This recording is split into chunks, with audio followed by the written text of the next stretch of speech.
T'as où les vaches? Ça veut dire t'habites où? Parce que forcément t'as des vaches. Salut, c'est Xavier Delerue, bienvenue à Verbier. J'habite ici depuis 17 ans et je suis originaire des Pyrénées. Et mon sport de prédilection, c'est le freeride.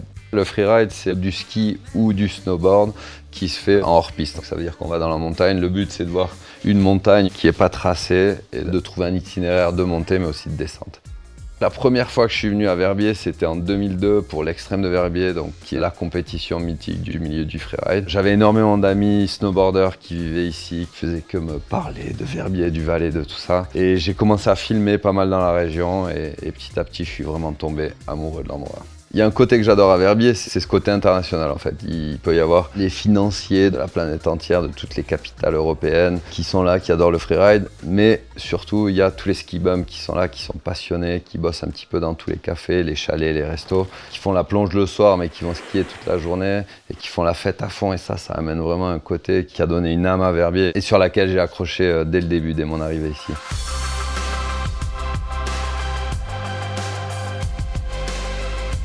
À Verbier, on a la chance d'être au milieu du plus grand domaine de Suisse, donc c'est les 4 vallées.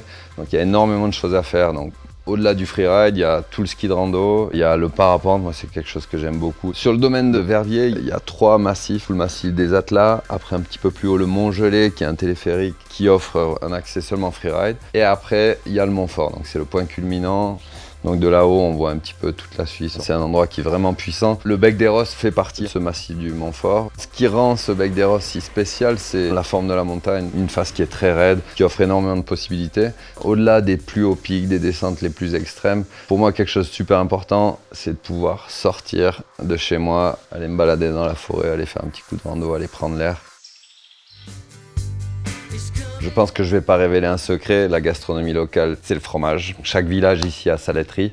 Ce qui est génial autour de ça, c'est que tous les plats au fromage, donc fondu, croûte au fromage ou raclette, c'est toujours des plats qui se mangent en convivialité. Donc la manière la plus ancestrale de préparer la raclette, c'est un feu de bois, des braises, un morceau de fromage, on laisse fondre et après on racle. Donc c'est de là que ça vient. Et pour moi, c'est ma manière préférée de la déguster parce qu'il y a la fumée qui rentre, qui donne un goût, qu'il faut le faire une fois dans sa vie.